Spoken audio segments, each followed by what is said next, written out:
जय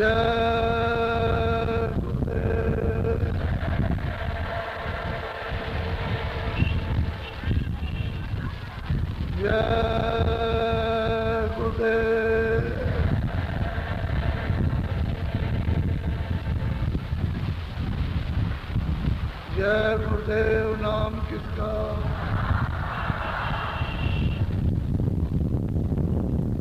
जय गुरुदेव नाम किसका।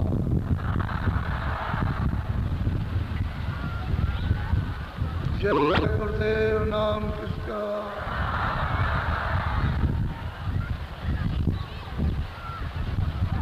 अरे बच्चियों, ये आपके सबके उत्तम पवित्र हो भाग्य कि आपको ये समय प्राप्त हुआ। ऐसा विश्वास हो रहा है कि मालिक आप पर दया करना चाहते हैं।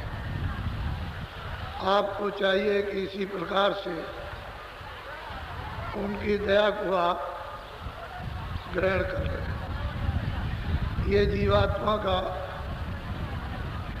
जुगों जुगों का फांसी का फंदा पड़ा हुआ कट जाएगा और जीवात्मा ये यहाँ से निवृत्त यानी छुटकारा पाए। आप इसको समय को और इस शुभ सौभाग्य को ठुकराइए नहीं, इसमें कुछ मिला लीजिए और भाग बनता चला जाए।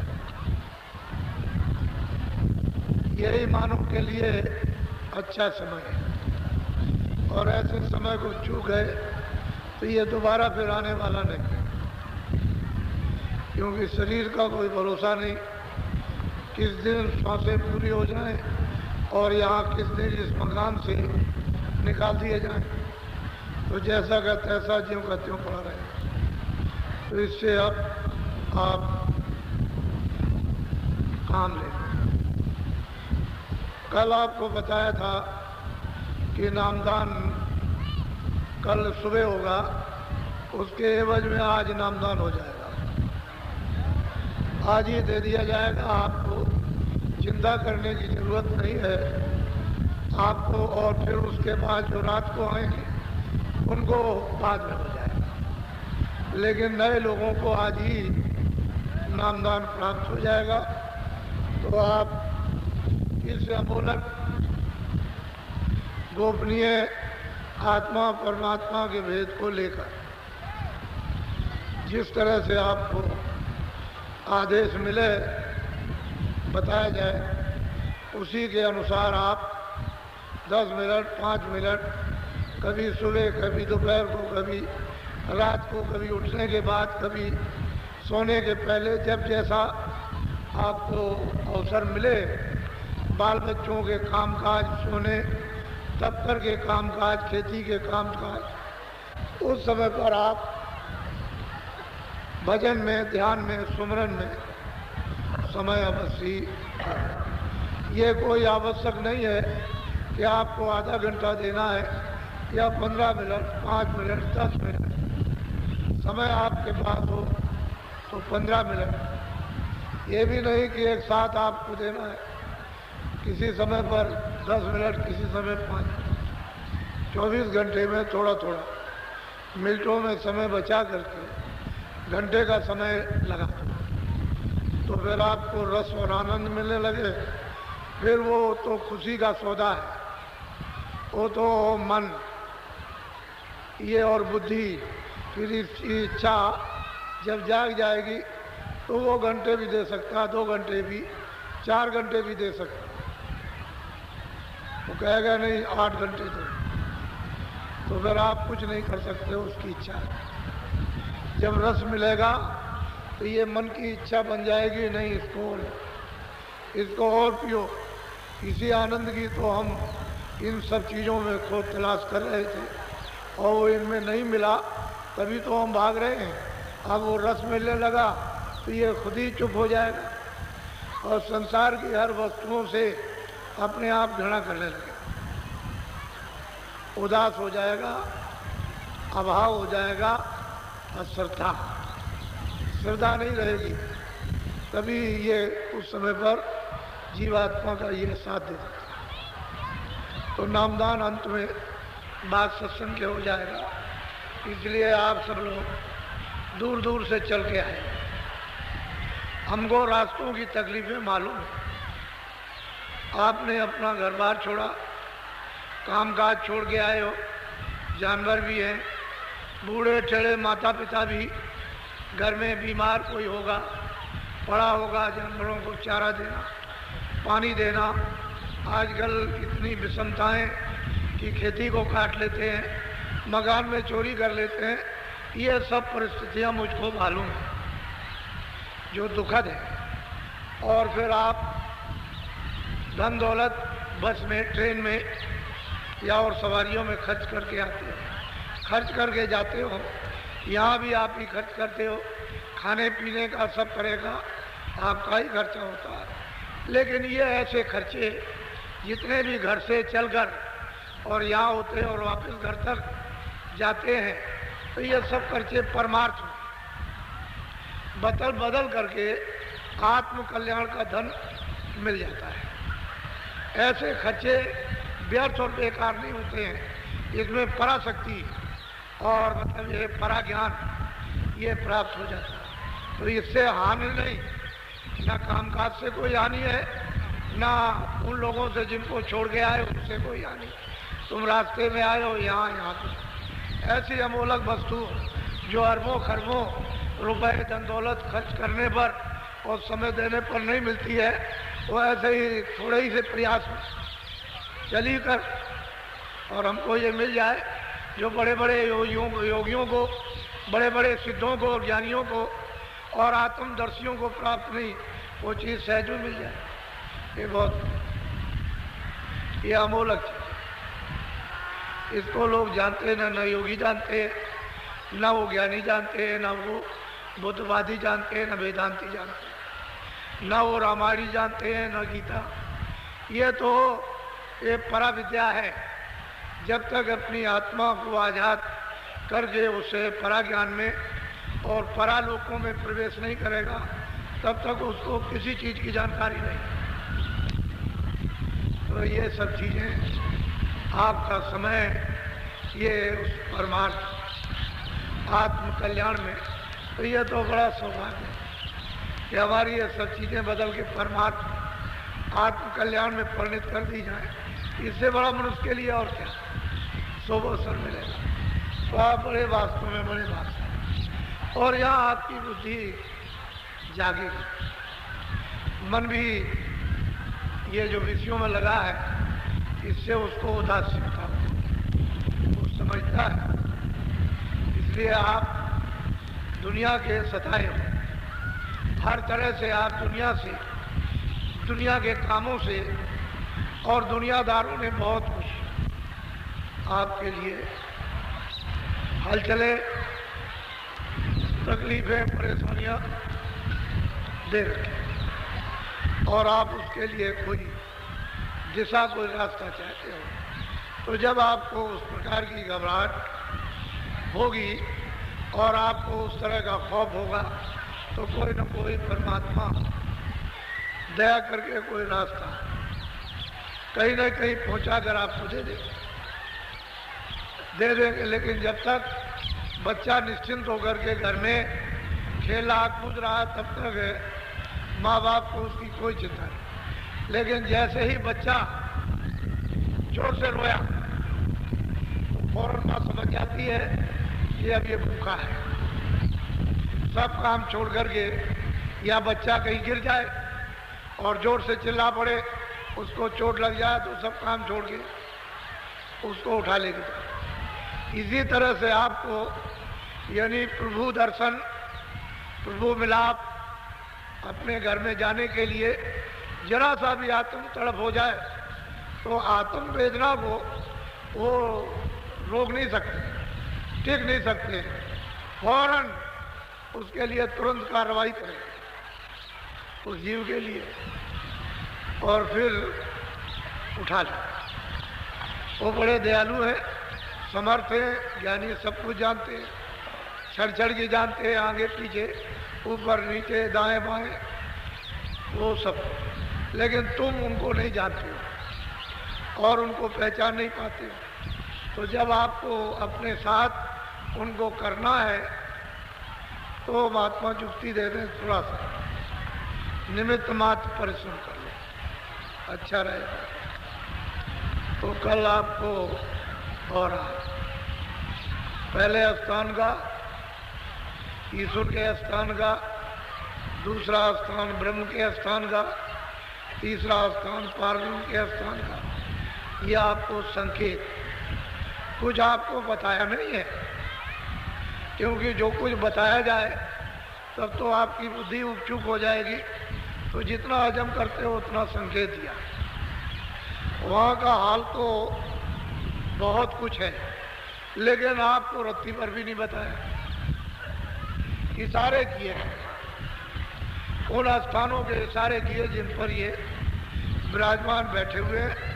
तो 3 लोगों का जो शासन है वो छोटा मोटा,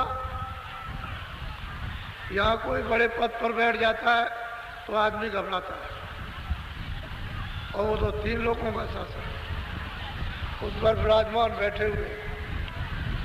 तो ये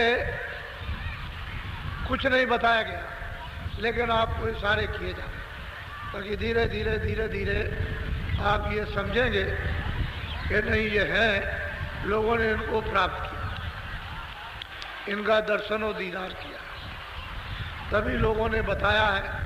नहीं दीदार दर्शन करते तो कौन बताता, और द्वार पर बैठाल करके कौन उधर ले जाता।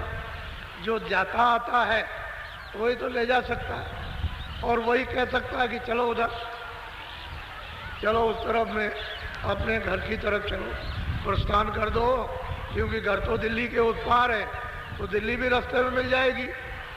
अरे भाई कलकत्ते के उस पार घर है तो रास्ते में बहुत शहर मिलेंगे, उनको पार करते देखते हुए कलकत्ता भी पहुंच जाना, उसके पार अपने घर में जाना। ऐसा नहीं, अपने घर में जाने के बड़े बड़े शहर, बड़े बड़े लोग, बड़ी बड़ी विचित्र विचित्र रचना, बड़े बड़े सागर, बड़े बड़े दरिया, बड़े बड़े पहाड़, बड़े बड़े जंगल, ये बहुत कुछ मिलेंगे। और सुंदरता से सुंदरता, खूबसूरती से खूबसूरती, उस खूबसूरत सुंदरता का तो यहाँ निशान नहीं, ऐसी सुंदरता में तो देखते चलो। फिर अपना घर जो आपका आज घर है वो कितना सुंदर होगा, कितना आनंददायक हो, कितनी उसमें शक्ति और ज्ञान होगा।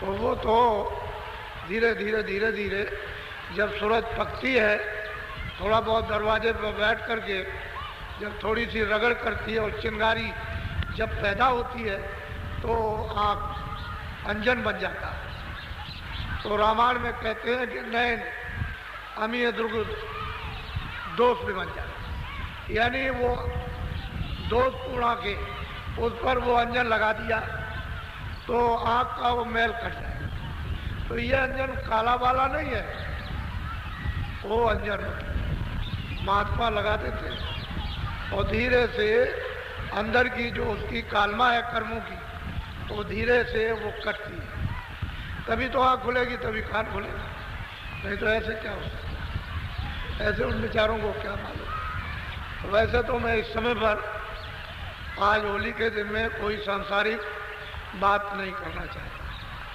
मैं सिर्फ परमार्थ की बात आपके सामने रखना चाहता हूँ, परमार्थी सुनाना चाहता हूँ। वैसे तो मैं सब कुछ सुना सकता हूँ, सुनाने में कोई बात ऐसी नहीं, लेकिन ये समय परमार्थ संदेश का है, तो उसी को आप बड़े ध्यान से आप सबके सब सुनेंगे। और ऐसा मत समझो कि मेरे यहाँ कोई नुकसान हो जाएगा। मान लो कोई खेती चोरी करता, घर में से कोई माल उठा लेता, तो कोई बात नहीं है, तुम ये समझ लो कि भाई मैं तो चला गया था मथुरा, परमार्थ के लिए गया था, ये छोटा मोटा सामान अगर चला भी गया तो मुझको बहुत बड़ी चीज़ मिली। जब तुम भजन करोगे तो ये सब चीज़ें तुमको जो भी काम करोगे उसमें वापस बरकत के रूप में दे दी जाएगी और लोगों को मिल जाया करती है। ऐसे तो नहीं आते, हर तरह से ठोंकते हैं, संसार के लिए भी ठोंकते हैं, परमार्थ के लिए भी ठोंकते हैं, हर तरह से ठोंक बजा करके चलते हैं। जब ये देखते हैं कि नहीं हमारा उधर भी लाभ, इधर भी लाभ, इधर भी कोई, तो आपकी कमजोरी है आपकी, आप संशय करते हो, आप में मतलब कमजोरी है तो डर लगता है आप। फिर आप किसी का सामान लिया है तो अगर वो लेके चला गया तो तुमको विश्वास नहीं, तुम कहते हो मेरा सामान, भाई कैसे बात हो, उसका था वो ले गया, तो चलो अच्छा हुआ ले गया, अपना कर्जा वसूल कर लिया। ऐसा क्यों नहीं मानते हो?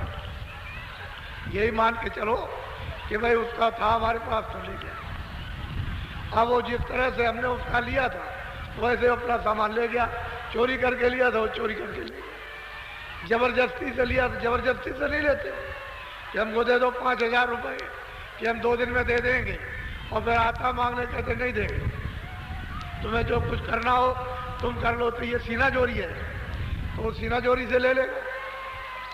तुमसे भी कहेगा कि हमारे घर में शादी है, हमको दे दो 10,000 रुपये, हम कल शाम को दे दें। फिर जब शाम हो जाएगी कल मांगने जाओगे तो कहेंगे ऐसे कैसे मिलेगा, जब हमारे पास आ जाएगा तब तो मिलेगा, तो कभी नहीं आएगा और मिलेगा। तो जैसे जैसे लोगे दोगे, प्यार से अगर लोगे और फिर नहीं दोगे वो भी प्यार से ले लेगा, फिर नहीं देगा। तो ऐसा लेन देन रखो कि ले लो दे दो, ले लो दे दो, तो वो भी ले लेगा दे देगा, ले लेगा दे देगा। ऐसा मान के चलो और बाकी परमार्थ में दया ले लो तो शामिल हो जाएगी। तो फिर इसको क्यों ठुकराते? अपने मिले हुए भाग को, आध्यात्मिक और भौतिक, इसको ठुकराना नहीं चाहिए। तो आप थोड़ा संदेश, सत्संग संतों महापुरुषों का जो संदेश सबके लिए हितकारक है उसको आप बहुत तन्मय होकर के सुनिए। बोलो।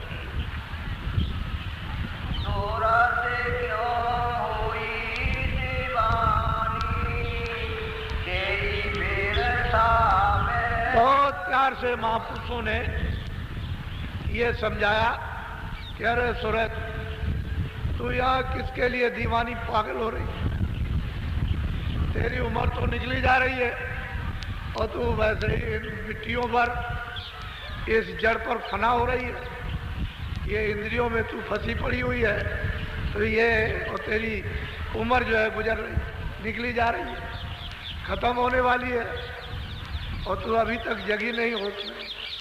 बहुत प्यार से समझाते, सूरज तू क्यों हुई दीवानी, तेरी वृथा ये उम्र बीती जा रही है, इससे तो तुझे कुछ मिला नहीं अभी तक।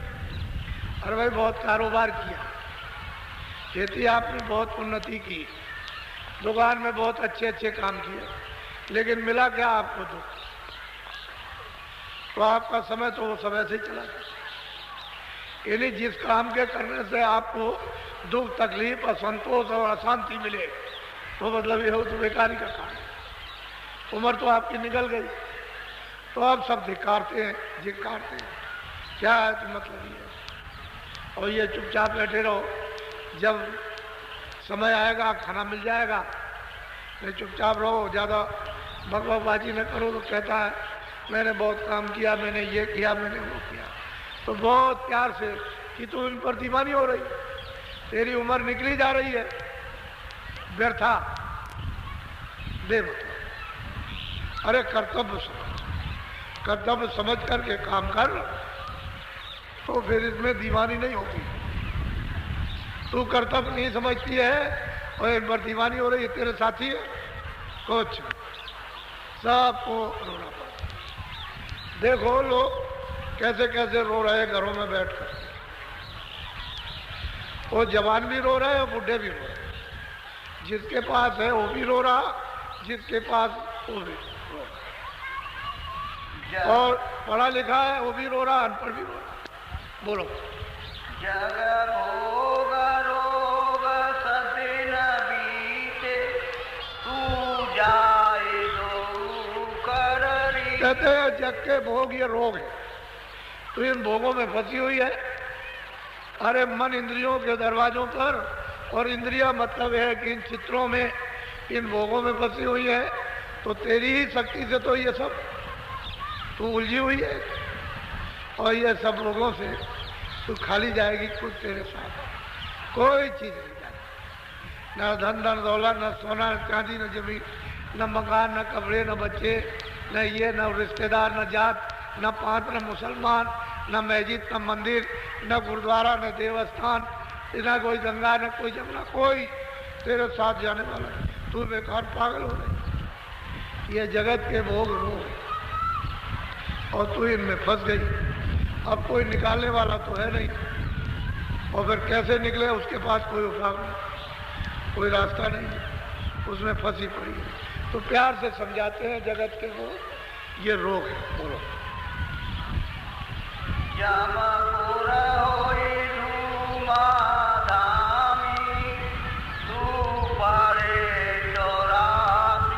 बहुत प्यार से कहते हैं सूरत, तू दोनों आंखों के पीछे बैठकर तूने अपनी दुर्दशा कर डाली। तू ये नहीं जानती है कि बाहर किस पर पाप का पुण्य का लगेगा तुझ पर।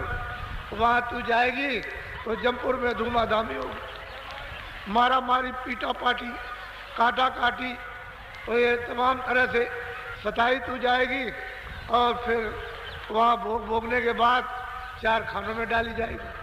तो तेरी कितनी दुर्गत होगी। इसलिए तू अभी जो महापुरुष कहे उसको सुन ले।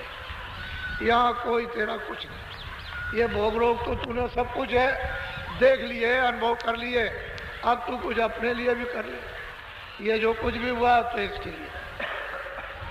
मन बड़ा बैरी, बड़ा शैतान, दुश्मन, चांडाल, ये भोगों में लिप्त हो गया, छोड़ता नहीं। ये आदि हो गया, आदत पड़ गई, इंद्रियों की आदत पड़ गई, वो नहीं छोड़ती। छोटी मोटी आदत एक बीड़ी पीने की पड़ जाती है, कहा जाए कि भाई तू छोड़ दे तो नहीं छूट पाती, छोटी सी मामला। कोई भी आदत, बच्चे को मिट्टी खाने की आदत पड़ती है तो उसके हाथ भी दोनों बांध दिए जाते हैं, मुंह में मुसीका लगा दिया जाता है, लेकिन फिर भी पलट कर और मिट्टी खा लेता। इतनी उसमें कला उस आदत की आ जाती है, और माँ रोती रहती है और रोता भी है। मिट्टी खा लेता, रोता, दर्द होता, चिल्लाता, माँ भी परेशान, बाप भी परेशान, खुद भी परेशान। लेकिन अब क्या करे, आदत है, कला खेल करके मिट्टी खा लेता। वो समझती है मुसीका लगा दिया और हाथ बांधिए, तो मन इंद्रियों के घाट पर बैठकर और इंद्रियों से काम कराकर और कला खेल करके रस लेता। आदत है। सूरत, जब जमपुर में धूमाधामी, मारा पीटी, टूटा काटी, काटा काटी होगी, वहाँ तू रोएगी, चिल्लाएगी, तब तो तेरा कोई साई नहीं। तू अभी क्यों नहीं जागती? अभी जाग और चेत। बोलो वहाँ कौन सहाई तेरा, तू वचन माने अब महापुरुष कहते हैं कि अब तू मेरा वचन मान ले। वहाँ कोई तेरा साथी सहायक नहीं होगा, बचाने वाला कोई नहीं। स्त्री पुरुष, माँ बाप, दोस्त मित्र, धन दौलत, वहाँ कोई नहीं। बड़ी पीटा पाटी, बहुत मारा मारी होती है। तो प्यार से कहते हैं कि तू मेरे वचनों को मान, मैं तुझे सहारा दे दूँ। तो इनसे सबसे निकाल, तो धीरे से निकल आएगी, तो अपने घर की तरफ तू चल पड़। तो मेरी बात को तो मान ले। अब इतना कौन हितैषी होगा, यानी मतलब ये निस्वार्थ होकर उस जीवात्मा को समझा रहे महापुरुष कि तू मेरा कहना मान ले। तो तू धुआंधामी से, जब पुरुष से, 4 खानों से, जन्म मरण की पीड़ा से, वहां से तू बच जाएगी, और तुझे मैं सहयोग दे दूंगा। बोलो कारे गोरो से कटितलाई, सोने माने वचन गुरु। अब कहते हैं कि जा तू गुरु के पास जा, अपना हित ये समझ कर कि मेरा हित इन्हीं से होगा, तो चित्त लगा करके उनसे प्रेम कर ले। जब तू उनसे अपना चित्त लगा करके हित समझेगी, प्रेम करेगी, तो वचनों को सुनेगी। वो वचन कैसे सुन जाएंगे कि अपने लिए। हर व्यक्ति अपने ऊपर घटाता है, और सब चीजें उसके लिए बता दी जाती हैं, तो घटाता है मेरे लिए, मेरे लिए, मेरे लिए। तो जो चीजें अपने लिए घटित हों, जो आप करते हो, उन सबको एक एक को निकाल कर उनके वचनों को मान। तो चित्त लगा करके समझ कर थोड़ा प्रेम कर लो उनसे। जब प्रेम कर लोगे समझ लेंगे कि ये कुछ रख लेगा, कुछ ले लेगा, कुछ झोली बना लेगा तो उसमें रख दे। अभी तो उसको लेने ही नहीं आता, और दे दिया जाए तो रख नहीं सकता, फेंक देता। तो आखिर दी हुई चीज इतनी अमोलक है, वो फेंक दे तो उस चीज का तिरस्कार हो जाता, फिर वो कभी मिलती नहीं। ऐसा नहीं, तू मान ले मेरा वचन। तो चित्त लगाकर अपने हित के लिए गुरु के पास में जा और प्रेम कर ले। बोलो।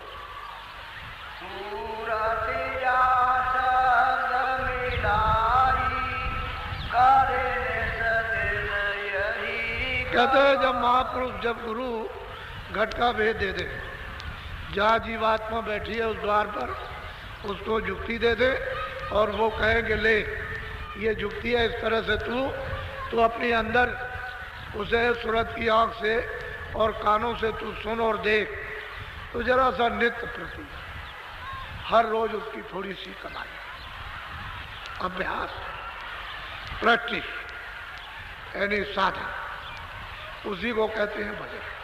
तू थोड़ा सा नित्य कमाई तू कर, तो घाट पर घाट मंजन कर दिया जाए, साफ कर दिया जाए तो झलकने लगे, यानी प्रकाशमान हो जाए, तभी तो चाल चलेगी।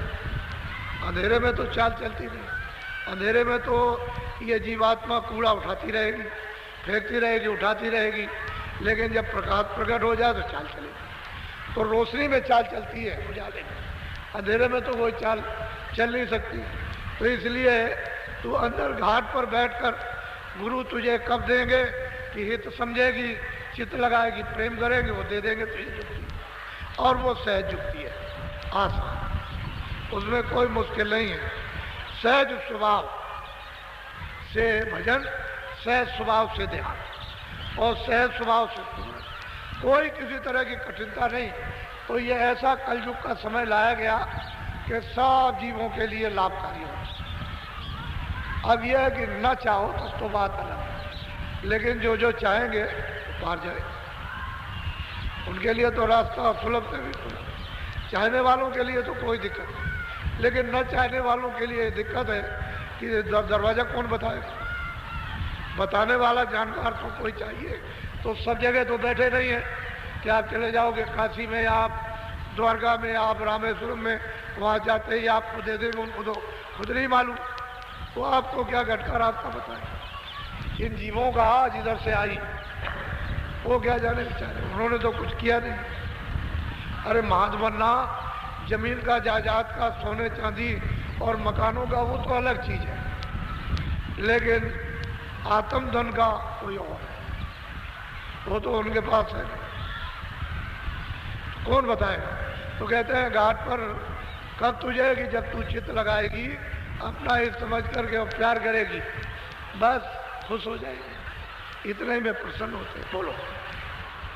तेरा भाग्य बरतने जावे, तेरे कारण तो ही सतावे। कहते हैं धीरे धीरे धीरे धीरे तू नाम से जुड़ती जाएगी, प्रकाश को तू बढ़ाती चली जाएगी, फिर तुझे आधार मिल जाएगा, तो तू चीज़ों को देखती जाएगी।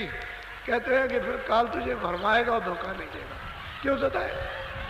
जब उसके जाल से निकल जाएगी तो सताएगा। अरे अंदर में घंटे की संग की आवाज़ को अगर तुम सुन लो और लय हो जाओ उसके अंदर में, तो मतलब यह कि काल जाल, ये जन्म और मरण इस स्थान से परे हो गए। लेकिन उसमें लय तो ऊपर का स्थान प्राप्त कर लो तो ऊपर के लोकों में तो जाओगे, लेकिन यह है कि यहाँ जन्म मरण से छुटकारा हो जाए। तो असल चीज़ यह है कि फिर बढ़ता जाएगा भाग, और बढ़ते जाओगे, कदम बढ़ाते जाओगे, आगे चलते जाओगे, देखते जाओगे, मजबूत होते जाओगे, शक्ति मिलती जाएगी, ज्ञान मिलता जाएगा, आनंद मिलता जाएगा। काल क्यों भरमाएगा? बोझा जब उतार दोगे और उसका बोझा उसके हवाले कर दो कि लीजिए आपका बोझा, ये वो तो गुरु ने जुक्ति दे दी है, तो ये तो गुरु ने उतार के अलग कर दिया, वो कह दिया ये तुम्हारा, ये अपना ले लीजिए। अब जीव तो हल्का हो गया, निवृत्त हो गया, छुटकारा पा गया, क्यों धोखा देगा। क्यों भरमाएगा? फिर नहीं, तेरा रोज रोज प्रतिदिन भाग बढ़ता चला जाएगा। अरे घाट पर बैठ के तो जाग जाएगी, शब्द भी सुनाई देगा और मतलब है रूप भी दिखाई देगा, प्रकाश भी मिलेगा, सुगंधी भी मिलेगी, फिर भाग तो बढ़ता ही जाए। बोलो। रस अगम शब्द का पावे मन भोग सहज सुख। कहते हैं कि जब ऊपर से रस अमृत जब अगम से आता हुआ और फिर पीने को मिलेगा तो फिर ये भोग तो अपने आप सहज में, ये बिल्कुल एकदम ढीले हल्के छूट जाते हैं अपने आप, क्योंकि मन तो रसिया है। जो बड़ा रस मिलेगा उसमें लगेगा कि इसमें जो क्षणिक है, तो उसको जब पीने का बड़ा रस मिल गया इंद्रियों के दरवाजे छोड़ देगा और इससे उदास हो जाएगा, कहेगा ये तो हमने जुग जुग। मतलब यह है कि इतना सारा संसार अगर समुद्र को वो पहाड़ बना दिया जाए तो इससे बहुत बड़ा उस मन का वो भंडार है। जब तक ये वो अपने भंडार में यहाँ से पहुँच करके लय नहीं हो जाता तो वहाँ पहुँच करके 3 लोगों का मालूम हो जाए। अभी तो ये मार खाना इंद्रियों के घाट पर बैठ करके विषयों का रस लेता है तो इस पर भी मार पड़ती है और वो सूरज जो है जीवात्मा तो मारी जाएगी। लेकिन जब अपने आनंद को पा जाएगा चुप हो जाएगा, कहेगा इसमें कुछ नहीं, फिर वो रस लेगा।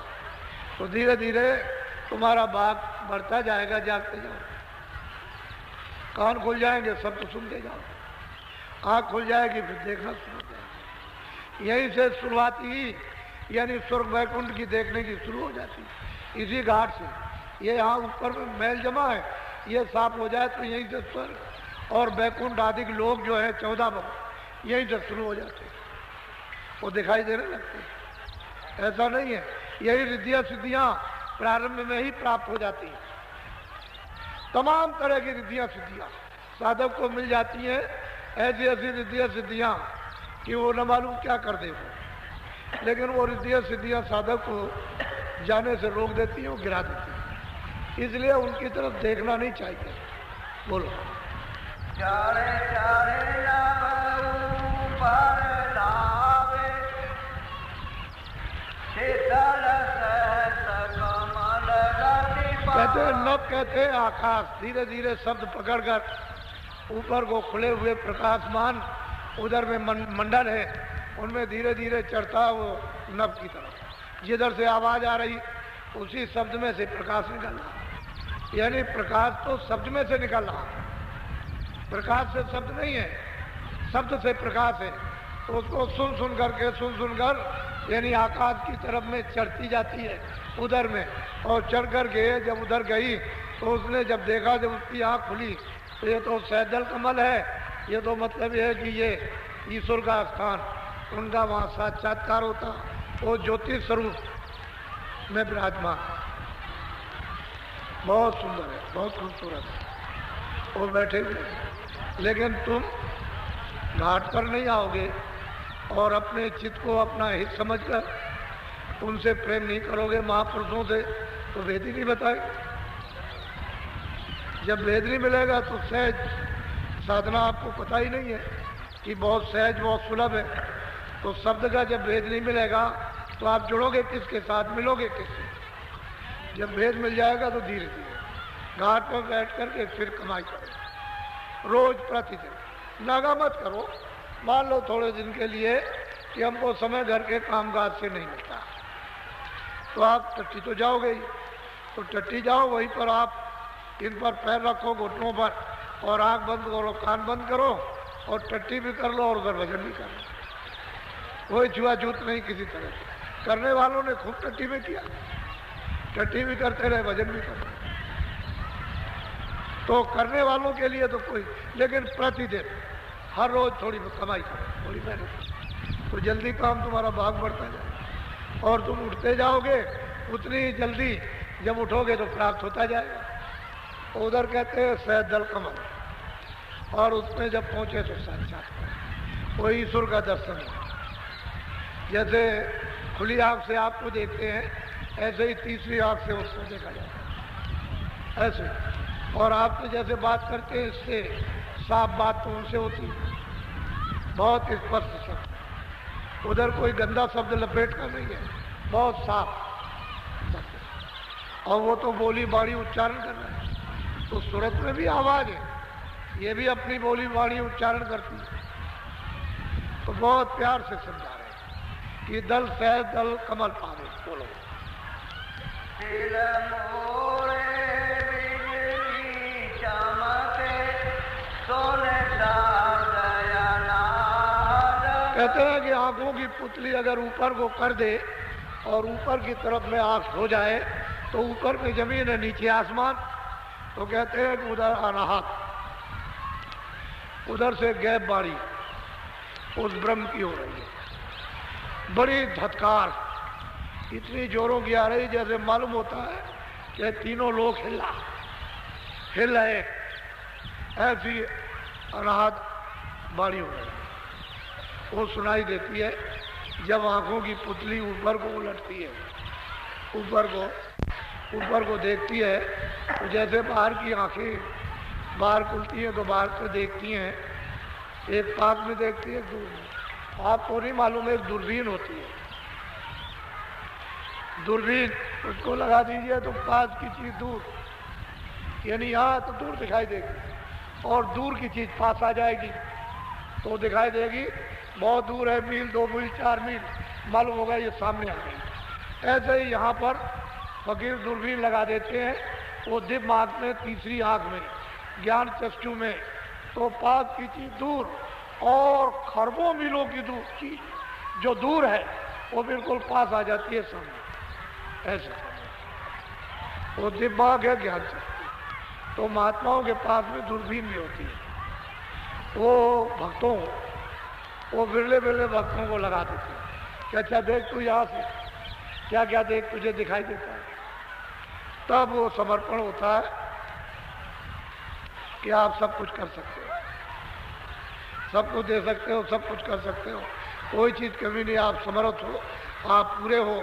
जब वो दूरबीन से दिखाते हैं और दिखाई देता तो कहते हैं नहीं, ये तो यहाँ बैठ करके देखा, अब तू चल वहाँ और कुछ है, वहाँ चल करके वहाँ देखना। तो ले जाते हैं, दूरबीन अलग है, चल के देखना अलग है। दूरबीन तो देख लिया अच्छा ठीक है, लेकिन वहाँ पहुँचा नहीं, वहाँ जाना पड़ेगा। वो दूरबीन होती है उनके पास में, दे देते हैं, लगा देते हैं। अब वो किसी को क्या मालूम कैसी दूरबीन होती है, उसमें से क्या क्या चीज़ें दिखाई देती हैं, लेकिन आँख पर जब लगा दी जाती है, बोलो तेरे चांद सूरज दो उदार से सुख मन सूरत पर। कहते हैं कि चांद और सूरज, चांदों के मंडल भी दिखाई देते हैं, सूरजों के मंडल भी दिखाई देते हैं, तारों के मंडल भी दिखाई देते हैं, और अनेक सूरज मंडल, अनेक मतलब है चांद मंडल और तारों के ये मंडल वहाँ पर जब पुतली उलटती है और धत्कार ऊपर से जब आती है तो ये सब उधर से दिखाई देना शुरू, ये उसका निशान है। लेकिन जब तक पुतली उल्टेगी नहीं तब तक ये होने वाला नहीं होता। तो साथ साथ रहेंगे तभी ये काम हो सकेगा, उधर गुरु साथ रहते तब ये काम हो पाता है। उधर साथ नहीं रहेंगे, इधर ना रहे तो इधर से उधर नहीं ले जाएगा, उधर आगे ले जाना तो उधर नहीं कोई ले जा सकता, ना इधर से मोड़ सकता ना अंदर ले जा सकता। तो इधर भी रहे उधर भी रहे, इधर भी दिखाई दे उधर भी दिखाई दे, तब ये जीव आगे पीछे चलता है। इधर से भी मदद हो रही, उधर से भी मदद हो रही। बोलो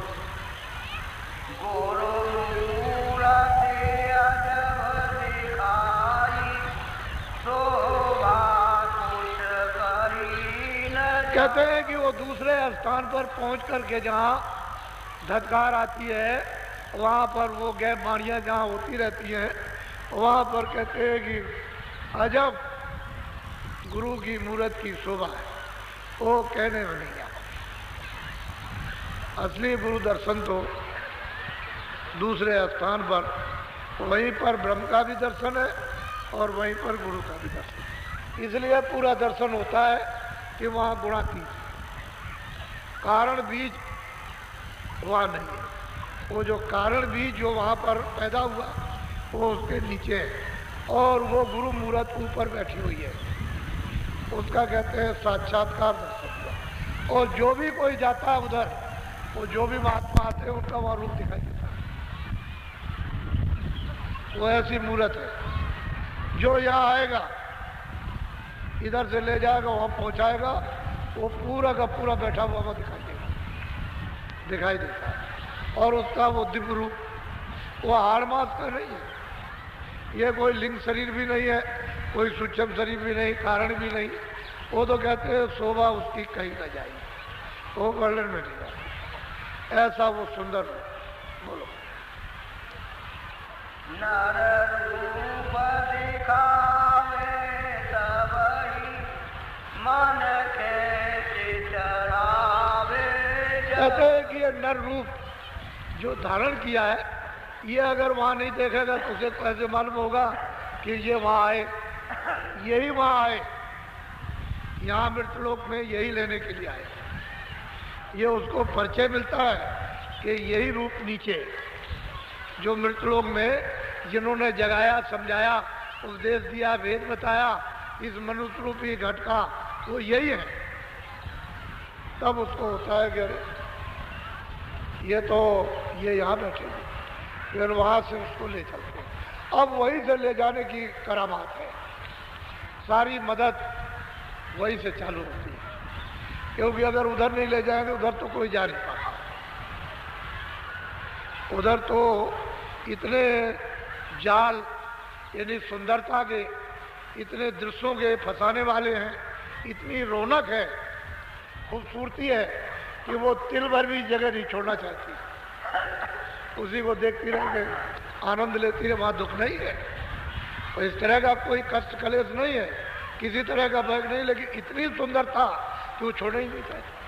तो सारा कार्य तो उधर ही होता है, जीवात्माओं को उन लोगों से निकाल करके ले जाने का, नहीं तो वही रुक जाएगा, आगे जाएंगे। बोलो।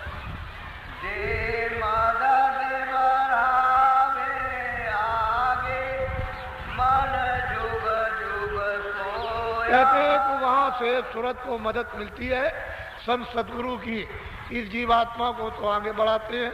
ये अनेकों युगों का सोया हुआ मन ये जाग गया, अब इसमें नहीं लगेगा।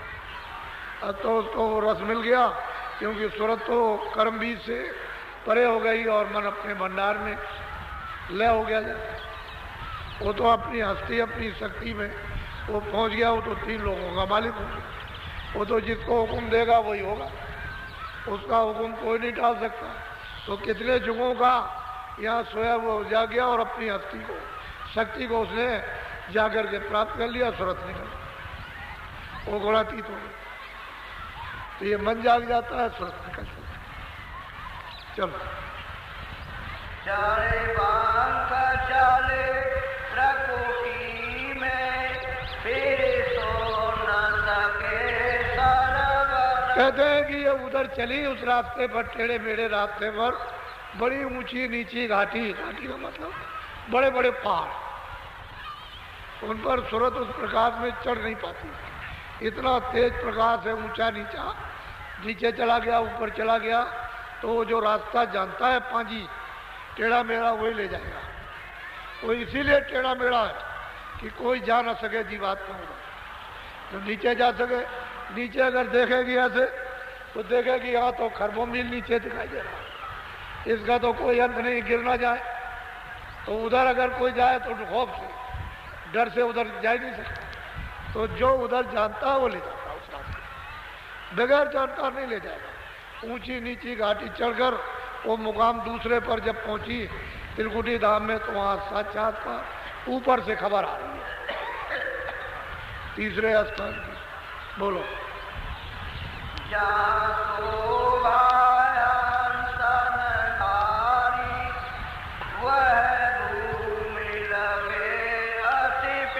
कहते हैं वहाँ हंस मंडलियाँ अमृत पीती हैं, बड़े बड़े समुद्र हैं। ये जो समुद्र सारी पृथ्वी को बना दो, समुद्र तो है ही, वो खारा लेकिन सबको समुद्र बना दो।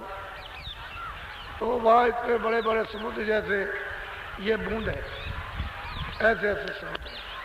कहते हैं वहाँ की भूमि इतनी सुसज्जित, जीवित, चेतन, चमकदार, आनंद की। कहते हैं इतनी भूमि प्यारी, कौन उसको पा करके छोड़ता है? वो तो जीवात्माएं छोड़ती नहीं थी, वो तो आदेश दे करके भेज दिया, इसलिए विवश होकर के आना पड़ा, नहीं कौन छोड़ता है? ऐसी वो भूमि प्यारी। ऊपर भूमि है, नीचे आसमान, यहाँ नीचे जमीन है, ऊपर आसमान, उल्टा हो गया। वो आपका उधर रहने का है। ये है परदेश।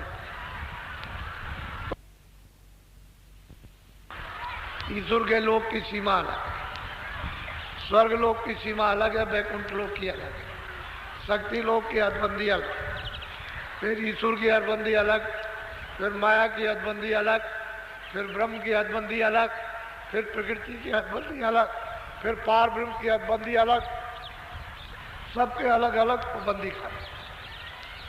इधर से उधर कोई नहीं जा सकता। जो यहाँ वहाँ से यहाँ आते और यहाँ से ले जाते हैं वो तो चले जाएंगे, लेकिन वहाँ के रहने वाले हदबंदी के बाहर नहीं जा सकते। उनके लिए, सबके लिए बंदी खाने बने, वो उधर देख भी नहीं सकते, वो अपनी सीमा के अंदर रहेंगे। उनमें इतना, जीवात्माओं में, सुरतों में इतना प्रकाश है कि अपनी अपनी रोशनी में ये सूरज की क्या है छिपा, ऐसे सूरज वहाँ क्या कुछ नहीं। ऐसे ऐसे सुरतों में यानी प्रकाश है, और अपने अपने प्रकाश में वो खेल तमाशे दिखाती और मतलब एक करती और कराती रहती है। वो रचना वहाँ क्षणों क्षणों पर होती रहती है, तरह तरह की। वो कैसे कहें, बोलो।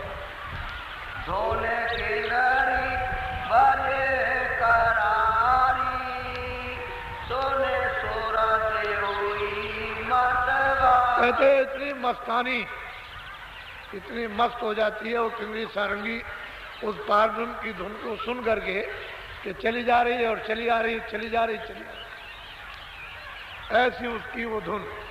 ये जो नीचे वाली धुनें हैं वो बहुत ही अद्भुत है, चली जाती है, चली जाती है। उसी से तो उसका दर्शन होगा पार ब्रह्म का। अब वो कह देते हैं ईश्वर और मतलब ये ब्रह्म एक ही है और खुदा अल्लाह एक ही है, बस वो सबको ब्रह्मा विष्णु सब एक ही है, सबको एक ही में बना दिया। जानते जानते तो कुछ है नहीं है, देखा एका तो कुछ नहीं है, बस ये कल्पना करते हैं सब एक ही। और यहीं पर लोग जो कोड़ी हो जाते हैं वो नरक है, गरीब हो जाते हैं, वो मतलब ये है कि ये है। और नरक यहाँ, नरक को इन आंखों से देख ही नहीं सकते। ये तो 4 खाने 84 लक्षण है, वो भी सब योनि नहीं देख सकते।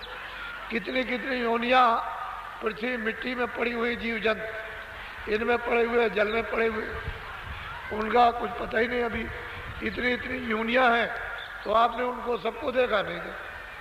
4 खाने 84 लक्षण, तो आप इनको सबको एक में कर देते हैं और है वो सब अलग। जो देखेंगे वो तो बताएंगे, जो नहीं देखेंगे उन्हें क्या मालूम, वो क्या जाने।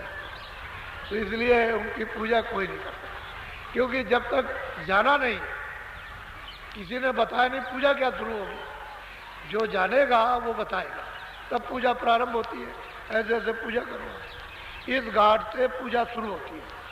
तो अंतर का घाट तो मालूम है ही नहीं, तो कैसे बैठ करके आप पूजा करोगे? तो बाहर की इंद्रियों से कैसे हाथ करो, ऐसे करो, ये पानी चढ़ाओ, ये करो, ये फूल चढ़ाओ, ऐसा कर दो, ऐसा करो, इसको आप पूजा समझते हो। ये पूजा नहीं है, तो शारीरिक कर्म। इस शारीरिक कर्म का शारीरिक फल मिलता है, इस शारीरिक कर्म का आत्मिक फल नहीं मिलता। वो आत्मिक कर्म तो अलग है। बोलो। तेरे लगे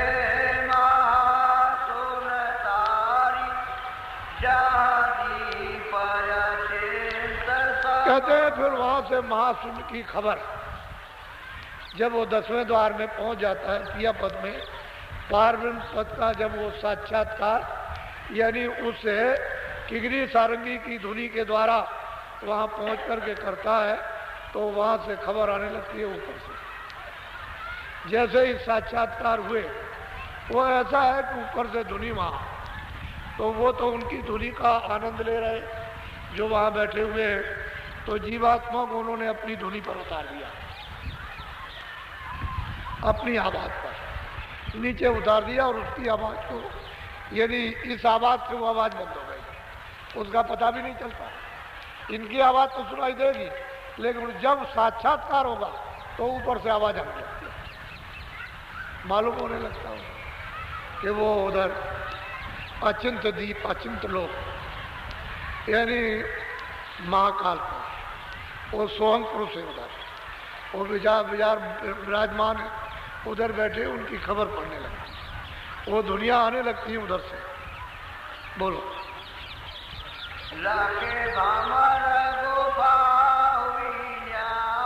कहते हैं कि जब उस धुनी को पकड़ लिया तो इतनी तेज रफ्तार होती है उसकी कि यहाँ कोई भी साधन सामान इतनी तेज जाने वाला नहीं, वो गिनती नहीं हो सकती, इतनी तेज रफ्तार। आवाज पर बैठ करके सट, ये तो देर है, वहाँ इतनी भी देर नहीं लगती, ऐसे बैठ के पहुँचती है।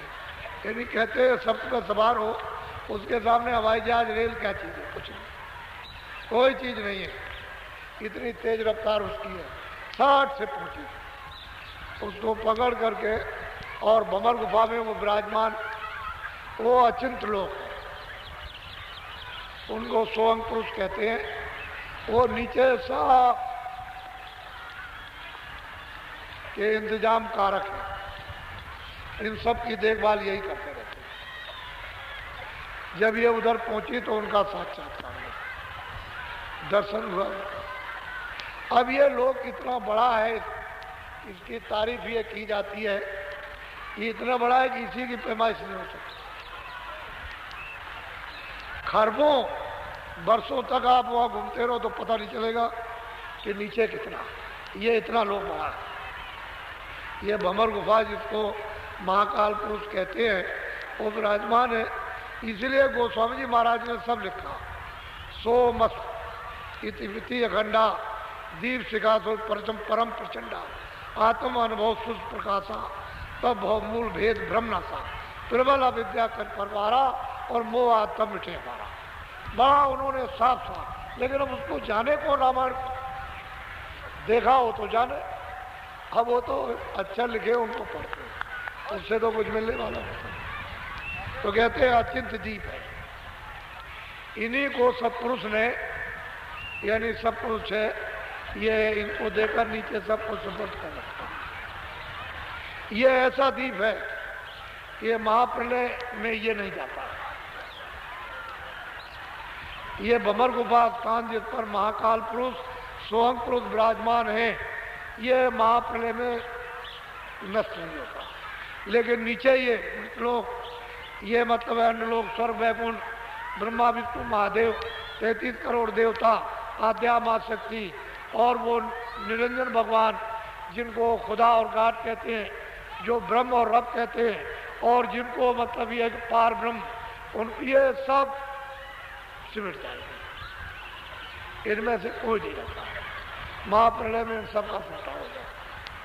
यही अचिंत दीप में जो बैठे हुए हैं, वो सोहम पुरुष इन सबका सिमटाव कर देते हैं। इन्हीं के नाके तक महाप्रलय होती है, और फिर आगे और इसके बाद में जब ये पार सूरज चली जाए तो ऊपर से सतलोक से सतपुरुष की आवाज आ रही है।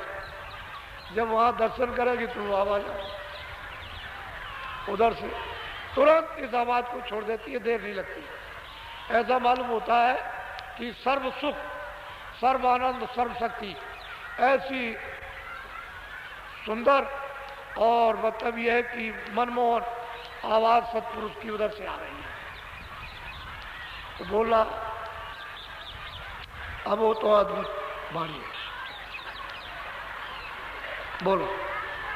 चौथे पद करी तैयारी, ढोले बीन सुनी अति। वो जो लोक है इसके परे, वो उसकी वो वहाँ बैठकर भंवर गुफा में अब सब साज तैयारी कर लेती है कि इतना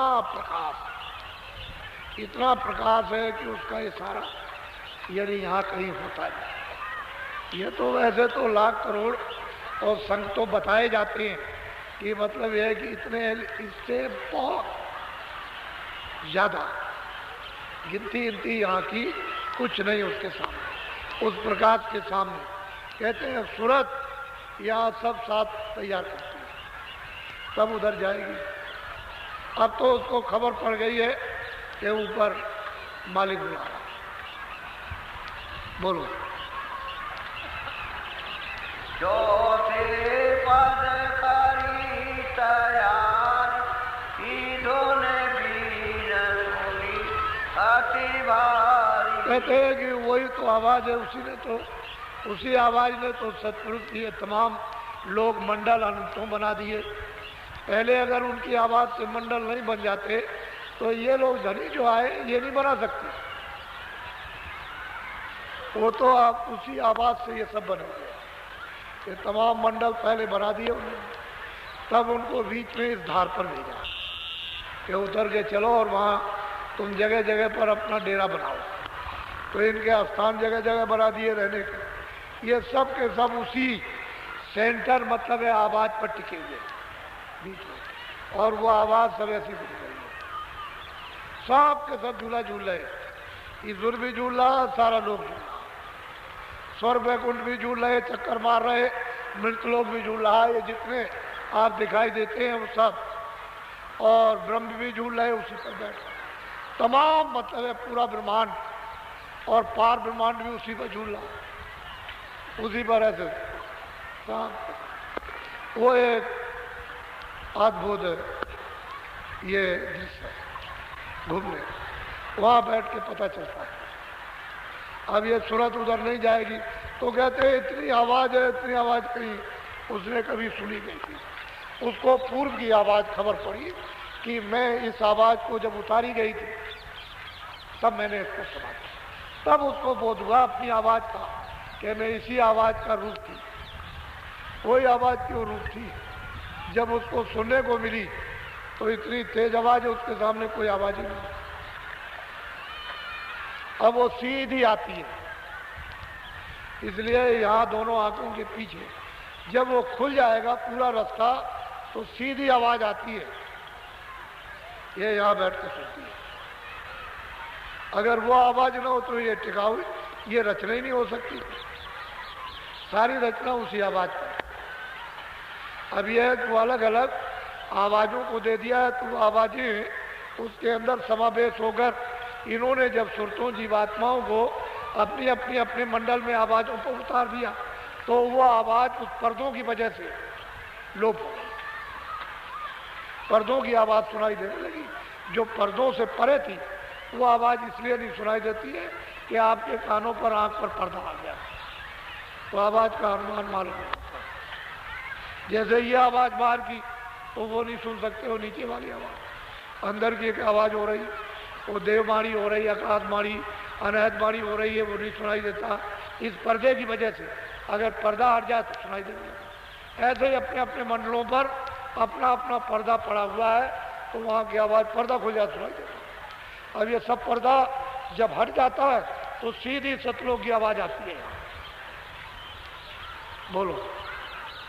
लखे अलख मलकारी होई सते गुरु रूप निहार। कहते यही नहीं, सतलोक में पहुंचकर सतपुरुष का भी दीदार, अलग लोग में उसके ऊपर पहुंचकर अलग पुरुष का भी दीदार, उसके ऊपर अगम लोक पहुंच करके वो अगम पुरुष का दीदार, और फिर अनामी लोक में जाकर के सुनाई। वही है सबका अंतिम सृजना, सबका वही स्वामी, वही मालिक है। वो नाम है, अरूप है, उसके देश का कोई कारोबार, उसमें वो मिलकर वो ही रूप हो जाए। मैं तेरे का वहाँ कोई अंश नहीं, इसका सोच विचार का कुछ है। वहाँ सोच विचार ये वो मेरा, वो तेरा, ऐसा वैसा, ये कुछ नहीं है, कमी और बेसी। वो तो वही शब्दरूप हो गए, तो कौन क्या कर सकता। बड़ा अद्भुत वो मालिक का रास्ता हो, वो गोपनीय भेद है मनुष्य मंदिर में, लेकिन ये महत्वपूर्ण मंदिर है। इसी मंदिर के द्वारा जीवात्माएं जाकर और वहाँ जाती है और वहाँ से आती है, और इसी मंदिर में रह करके वर्णन करती है। इसी में लेख लिखा जाता है, इसी में वचनों से बताया जाता है, इसी में साधना सिखाई जाती है, यही मनुष्य शरीर। इसी में यहाँ बैठ कर के दया की जाती है, इसी में कर्म धोए जाते हैं। अगर वो न यहाँ इस शरीर में आए तो कुछ नहीं होता, कुछ नहीं। वो यहाँ आएंगे तभी यहाँ से उनको ले जाया जाएगा जीवात्माओं को, या नहीं आएगा तो कोई नहीं जाएगा। तो ये मैंने आपको एक इशारा आपको समझाया। मैं अभी आपको नामदान दिए देता हूँ। आप लोग दो चीज़ों का ध्यान रखना। एक तो शाकाहारी बनो, अच्छा से अच्छा अन्न, सब्जी, फल, दूध, ईद खाओ। 100 बार खाओ, आपको कोई मनाही नहीं।